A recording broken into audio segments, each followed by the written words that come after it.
Alan Miller donated for a whole year on Patreon, and I'm incredibly grateful for his patronage.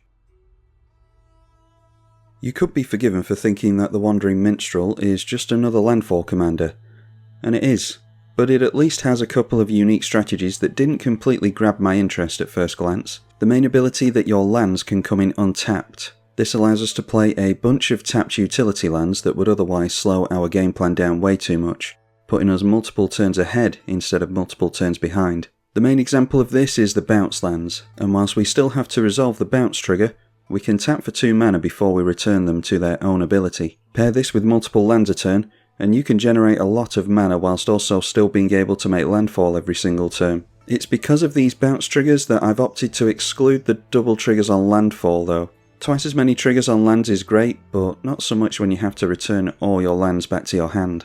And what do we do with all this mana? Well, there's plenty of combos we can go after, but we'll go over those quickly in a minute. The last 2 abilities on the Minstrel, along with the other token producers, give us an easy go-wide strategy with all the mana, meaning you often only have to hit with 1 or 2 creatures, assuming that you got into a decent number of your towns. I'm running around 15 of the towns, I think. There's roughly 23 available, something like that. But it's a real balancing act between tap lands and untapped lands. We want to be playing our commander as soon as possible, and a turn 3 Wandering Minstrel isn't ideal, so being able to get down your untapped lands, at least in the early game, is going to be really helpful. The fact that the token our commander makes is an elemental is relevant with Risen Reef as well, which is great means of card advantage and landfall, and also goes well with our other elementals in the list. I'm conscious of these segments being too long, so let's quickly whip over the combos. With Lumra, Mirror Pool, our commander and a sack outlet, we can tap all of our lands and then sacrifice them, leaving the Mirror Pool in play. Using the floating mana to activate Mirror Pool, bearing in mind you need a colourless mana, will allow you to make a copy of Lumra, which will mill 4 and get all your lands back, including the ones you just sacrificed. Rinse and repeat for as much mana and landfall triggers as you can stomach. It's noteworthy that you will mill yourself doing this though, so be careful. It's a similar combo with these 4 cards. Shifting Woodland becomes a copy of the Analyst while it's in the bin, meaning it can then sacrifice itself to its own ability to return itself and the other lands in the graveyard back into play. Pair this with a sack outlet again and you're back to making lots of landfall and mana as the lands enter untapped with your commander of course. Kodama, along with a landfall token maker and a bounce land, makes infinite mana, landfall and tokens, enabling various win conditions from there. So you will play a bounce land, landfall would trigger a token, the token enters triggering Kodama, and you can put your bounce land back into play, rinse and repeat. All the combos I've shown you here also have different variations because there's lots of redundancy in the list, so it shouldn't be too difficult to cobble something together during the game, and I think we should go and test that theory in today's game. Let's have a look at our starting opening hand here. Azusa might be the difference maker there. We can't get down our commander on turn 2, but we can go for a turn 4 Azusa, which will allow us to fix the blue with Prish's Wanderings. So yeah, it's a bit clunky, but I'll try it. And a blue land would be ideal here, even if it's a tap land. We instead draw into Will of the Sultai. Blue mana being held up by our opponents is never good. And we don't draw into a land here either, so we're going to have to discard. For 5 drops, I prefer Hour of Promise for the tutor as opposed to Will of the Sultai, while we've got no lands in play, and we've got Lumra anyway that we just drew into. Get rid of the Will. Basim into play, as it usually does on turn 2. We've also got Farika and the Council of 4 we're up against. Again, the Azorius player holds up blue mana, and we draw into AC, so getting all the big spells with none of the mana. Luckily this is an instant, so we can better play around potential counter magic. We'll have to play around Heuristic Study once that enters, so let's just go for the ramp now. And we'll make that the starting town to better fix colours. Basim swings in at us. I should point out, just in case it's relevant, this guy was taking an age to start the game, about 2 minutes. And so I just pointed it out like, come on, let's get going. And he seems to have been upset by that. He did have to mulligan down to 4, so he's obviously feeling a bit salty about that anyway. I don't think he's going to struggle getting back into cards though. Insidious Fungus for Farika, and that can be sacrificed straight away for destroying the Heuristic Study, which he decides to do straight away, trying to keep him down on the cards before the Azorius player takes a turn. A Howling Mine means that we're much more likely to draw into the lands we're desperate for. Consistently holding up that double blue though. We draw into a tropical island. I don't mind seeing another blue source because I was hoping to be able to play Risen Reef here. And a Mossborn Hydra as well. That is an elemental to play into the Risen Reef, so let's go for our commander. And that manages to enter, so make landfall into the elemental. Risen Reef not only triggers on the tokens that we make with our commander once we get enough towns into play, but it will trigger on itself entering as well. And Deadly Rollick, it seems as though the he's either played against this and he's scared of it, or he's been bitter towards us due to that first little interaction we had. So back to the command zone you go. Risen Reef might still get us into some lands. We don't need to get the land in untapped here anyway, and it was an untapped land regardless. Difficult to get the balance right between tap utility lands, towns, and lands that come in untapped, so that you can actually get your commander in quite quickly. Felwar Stone is the first historic spell being played into Basim, so that is now a 3/3 unblockable. Brass Squire can attach an equipment to a creature you control as well, so he's obviously gone for equipment Voltron with this. Only 3 cards in hand though. And yeah, our opponent's pretty salty. Does mean if this sticks up that we're going to be eating every piece of interaction from the Dimir player over there. 2 commanders in a row in Farika and the Council of 4. So maybe we'll make it 3 in a row. See what we draw into first though. A tap land would make it tempting, an untapped land makes it a bit more tempting to go for our commander into the Hydra. We obviously draw a second card thanks to the Howling Mine, so the Azorius player does as well. So in that case we can go for the Hydra before the Minstrel, and that means that the Hydra sees landfall. It does have to enter play in order to trigger the Risen Reef, which means if we get a land off of this, it will trigger the landfall. That is a Wheel of Fortune, which we probably won't need, but no harm in having it in hand. So the plus counter is doubled on the Hydra for the first time, making it only a 2/2. Does mean again that we're not holding up an offer you can't refuse, but we're making the lands at least. So that is our second spell. We end up giving not only 2 cards, but another creature as well. As a Saga makes it into play. This is a bracket 3 game. I think that's the first game changer we've seen. Fire Shrieker for double strike. The commander's currently a 4/4. And again, comes in at us, so that'll be 8 commander damage this turn. Or actually, he gets a plus counter on the first strike, doesn't he? So takes us to 9 commander damage, gets the plus counter, and then it's a further 5. So we sit at 14 commander damage after that. Emery, Lurker of the Lock. A Swiftfoot Boots is going to be useful to him, because we're desperate to put spot removal on this thing now. Shadow Spear in the bin as well. Only 2 cards left in hand by the end of his turn. Voracious Varmint, and again destroy an artifact or enchantment with that. No real need to sacrifice it here. Throws down a Skull Clamp which can go on to the Varmint. So everyone playing into the Council of 4, who is now sat at 10 cards and a bunch of knights. Valdalian Wave Knight. Whenever you draw a card, put a plus counter on each of the Merfolk and Knight. So obviously the tokens are going to get buffed up with that. Got 11 cards in hand, 2 mana held up. And the Azorius Knights go in to the left, seeing that the unblockable Dimir player is a threat. Already threatening to knock someone out of the game. Ideally trying to get them to block with Emery as well, which he's not going to do. Resculpt is going to exile the commander. There was absolutely no need for him to do it there, but there's more seeming politicking going on here. Yeah, he decided to chirp up and get his commander exiled, which isn't necessarily the wisest move. That does mean he's got a 4/4 blocker in the way though, which potentially has him survive against this. I'm not sure how big we're going to be able to buff this during this turn, but we're looking to get rid of this guy before he gets rid of us. And then in response, the Skull Clamp has been sacrificed. Voracious Varmint, he doesn't want us to draw an additional card with the Howling Mine, doesn't want any more knights to be made after the Lord comes down seemingly either. That does mean that we've got slightly less chance of drawing into something good though. Might be that we need to do some quick maths here. We can make landfall twice to the Hour of Promise, play Azusa. That will give us 3 land drops after that, so we can multiply this power and toughness to the power of 5, is that? Okay, we just so happen to draw into a bounce there, so do we even need to play the Hour of Promise then? Might be able to save some mana. Yeah, we might be able to get rid of this guy. I think it's 64 that this will end up as. So let's go for Azusa. Yeah, maybe it is worth going Hour of Promise actually, because we can go for Field of the Dead and make some blockers for all this stuff. So I will remove all of the auto yields, hold control, drop the Dimir Aqueduct because we want to be holding on to priority. Have it enter untapped is a yes. It is a May ability on the commander. Put the Dimir Aqueduct on the stack first just in case it doesn't allow us to respond. We want to tap before we bounce it to its own ability. And actually I'm going to bounce the Gruul Turf because it's green mana. Bounce Gruul Turf, and now it's 1, 2, 3, 4, 5, so we can go for holding up the Offer You Can't Refuse and Hour of Promise here to maximise the landfall we get, so we'll do that.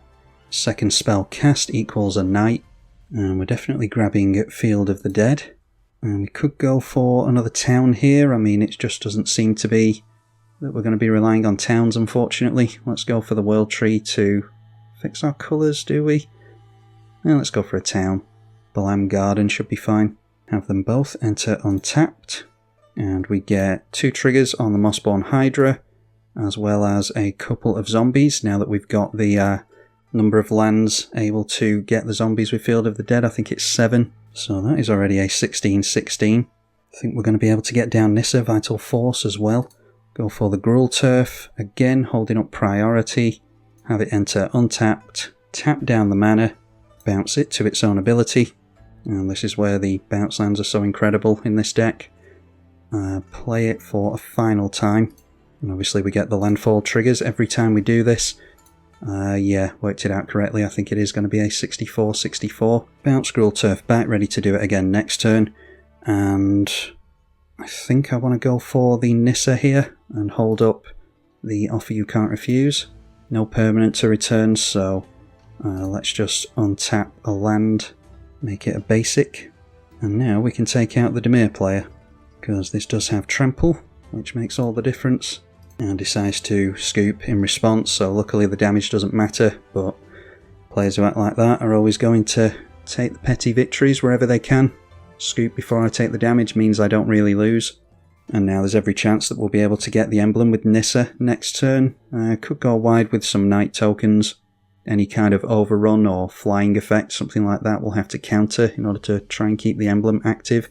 Some kind of board wipe we want to not have resolve as well. Mortarpod can deal damage to any target. Worst case scenario, Nissa doesn't get to resolve, we'll just drop the AC instead. Alright, instead going for the Risen Reef, that's okay.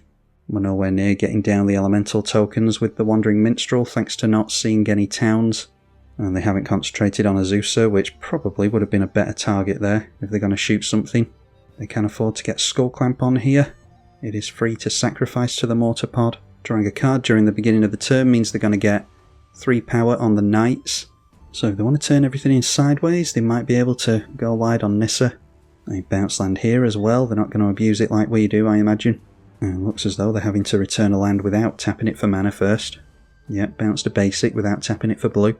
Teferi is going to tuck a permanent. I don't think I want to bother dealing with that. I think I want to do my best to resolve the emblem. And there's a Fierce Guardianship. So that's their second spell, they get another Knight token. It's weird, no one ever played Fierce Guardianship, and then the Game Changer list came out, and it's almost as if a lot of Magic Online players discovered it after that. Felt like I was the only one on Magic Online who ever played it. But it's a very good counter spell. Before the Game Changer list, I was just running it in pretty much every deck that had blue. So probably going to be able to deal with Nissa, might go after Azusa instead. I mean, Mossborn Hydra is probably the target you might want to go after, because no matter how much power and toughness you have, yep, they put that on top of the library. Yeah, no matter how much toughness they have in play to block with, if our Hydra becomes a 2000 powered trample creature or something, then it's getting through regardless. So they swing in with 5 creatures, which means we just block with all of our tokens. That could have been worse. It might have been worth swinging in with this as well, because I wouldn't have blocked with the non-token creatures. But they get to thin out our zombie horde at least.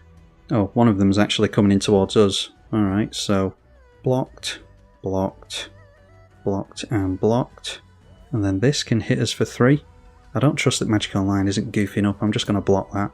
So they managed to get rid of our zombies. Might be that I should have held on to another blocker there and trusted the client, but it's Magic Online, I just don't. We draw into another town, which is probably going to be worth getting out. I want to get the emblem the instant that we get the opportunity to, so now we may draw a card. Luckily it is a may ability, we don't have to draw. I think I'll go for Icy as well before we make any landfall. Just relying on the chump blocks from the Field of the Dead for a turn here, I think. And we've got 4 land drops that we can make here thanks to the AC. So play the town, comes in untapped, and sacrificing this in response is a damage onto the Azusa, which isn't going to kill it, unless does that have Death Touch? I didn't realise that. It has Death Touch. So we still get an additional landfall with AC, and we still get the card draw. There's another town for us, might be worth just playing that instead. When he draws a card, the knights continue to get buffed. And then we see Mossborn Hydra again. So do we play Lumra instead of the Hydra? I think this guy's coming in at us regardless. So just playing Gruul Turf so that we've got 3 and 6 mana for the Lumra. Have to again bounce the Gruul Turf to its own ability. Oh, there's Kodama. We got into that just a little bit too late. Otherwise we could have made infinite mana with that. Our opponent shooting the Azusa has made the difference. And there we see Angry Omnath as well, so yeah, we're just going to have to attempt to survive next turn. So mill 4 and return all the lands back. And is the World Tree. We get into a Plains, have the World Tree enter untapped. So we get to draw some more, make a couple more zombies, which is really good. That might be the difference between us losing and not next turn. Sylvan Safekeeper is another means of a combo. Might play that just to protect some of our stuff. Another wheel. Don't think we're going to need the wheels. Another token producer. And Mirror Pool is a combo piece as well. There's plenty of combos in this list. So we just have to go for the Safekeeper. All of our lands now tap for any colour, so mana concerns are no longer an issue. Got 4 2/2s and 11/11 with Vigilance and Reach. A 5/5 and some 1 power creatures as well. And like I said, I think we're fine giving up on the wheels here because we've got combos in hand. Elvish Archivist is an Enchantress, followed by Innocuous Researcher. That's the second time I've seen this one in recent memory. Never saw it during the set release. But that does create our opponent another Knight token. So he's able with the Researcher to untap all of his lands if he wants to, but that will keep him from casting spells. I don't see that he's got too much going in play to bother doing that. He does decide to do it though. So maybe he's looking to make the Death Touch snakes with the Mortar Pod. So we'll have to watch out for that next turn. If we can blow up Mortar Pod, we'll certainly do it. In order to get the snakes, he does have to exile his own stuff though. So while that's graveyard hate, we don't necessarily have to worry about it. Draws a card at the beginning of the turn in order to put a plus counter on the knights.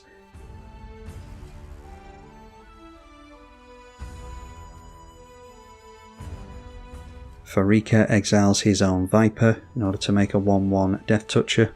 So of course trying to steer the knights in towards us, which I think was going to happen anyway. That is an enchantment, so it will trigger the Archivist. That's a nice little combination. Does it again. I'm guessing it's going to be all the creatures in his graveyard. So this is where it might matter that we didn't manage to get down the Mossborn Hydra previously, because we'd be able to swing it into its death and trample through. Inspiring Leader buffs the tokens further by +2/+2. So a bunch of 7/7s, 6/6, 5/5s. Draw a card and untap 2 lands at the end of the turn. He'll go up to 7 in hand. And further buffs on the knights. We were only looking to chump these anyway. Don't necessarily have to keep Icy anymore, although the additional landfall would be good. Like I said before, if we get down Kodama with a bounce land, then we've got infinite mana, as long as we keep the Wandering Minstrel in play, because Kodama triggers itself to landfall and it can just get lands in forever. Obviously the land bounces to itself and then Kodama resolves, putting the bounce land in again, rinse and repeat. And thanks to the commander you can tap it for mana in between. That tied with the emblem means that we can draw our deck and get into whatever combo we need. So infinite mana and infinite card draw. Rapid hybridization goes on to the Lumra, so that's 1 fewer combos we can aim for. Still leaves us with a creature in play at least. Could have sacrificed a land in order to keep that, but I don't think it really matters at this point while we're still just trying to chump block. So all these coming in towards us, 7/7s, 8/8s, 9/9s, 7 creatures in total. So obviously we block the biggest ones. this is where it's relevant that I threw away the extra blocker previously. So blocking like that, we can just take 14 maybe? Maybe they can give double strike at instant speed with an Akroma's whatever the 4 mana instant speed thing's called. I think I want to keep the sack outlet for a potential combo. So we go down to 9, he could have drawn some cards at instant speed as well to buff the attackers, but didn't pan out that way thankfully. And then decides on solitary confinement, so prevent all damage that would be dealt to you. He's going to have plenty of cards to discard, hence the reason he's playing it. Gets to untap 2 lands at the end thanks to Teferi as well. Now this is going to be a long turn for our opponents, unfortunately. I took out Teamer's Ascendancy at the last second, forgetting that we'd need a form of haste for this combo, so even if we combo off to get a bunch of creatures into play, we'd still have to wait a turn cycle. So draw into a swamp. Want to get down the Kodama of the East Tree first of all. Might be that there's counter magic, but nope, we get through that just fine. So play our Gruul Turf, bounce land, have it enter untapped. Triggers the landfall card draw stuff, and we've got infinite zombies here as well. We can say no to both Icy and the Emblem when it comes to card draw. Let's get these other lands into play regardless, because each Kodama will trigger and allow us into more lands. Actually, it would have been worth keeping Lumra in play with Shroud previously, because Lumra, along with the Mirror Pool, a sack outlet and our commander, is infinite mill and lots of landfall as well. But we end up at the same position here anyway. Difficult to remember all the combos in the list. So we'll get to draw some cards here. We'll end up drawing into Cyclonic Rift or the Ultimatum, something like that. And the more cards we draw into, we've got another resolution on Kodama. So we're going to just be able to keep making the lands regardless, because we are going to be drawing into them here. Another bounce land for us, and another town. So I think we just have to take the chance while we've got it and go for a town into play with Kodama and just keep the chain going. 60 cards left in the library. And when this bounce land enters, we can use it to bounce the one that we actually wanted in hand with Kodama's resolution. And actually we can put infinite mana into Finale of Devastation and give all of our stuff haste. I knew that I'd added haste somewhere, I just couldn't remember. That was one of the last cards. I replaced the Green Sun Zenith with that. Let's play an Exploration before I mess up with the Landfall again. That makes a Night token, so both the triggers have resolved on the Council of 4 at this point. And that triggers Kodama as well, so let's get down the Gruul Turf, have it enter untapped. Tap Gruul Turf before we bounce it, and Kodama continues to trigger, so it's just rinse and repeat at this point. I'll stop in a minute and allow my opponents to play it out for second place. Both of our opponents decided to scoop there anyway. It might have been, like I said, that the Azorius player could have countered the Finale of Devastation. We're just after making infinite mana there, and there's a myriad of different combos. You can insert the deck list into combo-finder.com if you want to look through the myriad of different combos that we can go for. But with infinite card draw, infinite mana, the abuse of all the bounce lands, there's a myriad of different combos we'll be able to get into. Hopefully you enjoyed this one. Hopefully you enjoyed the new format, the way in which I'm presenting the videos to you all as well. Let me know in the comment section what you think. Huge thank you to the patrons as well for their financial support as ever. I'm tribalkai. Thank you for watching.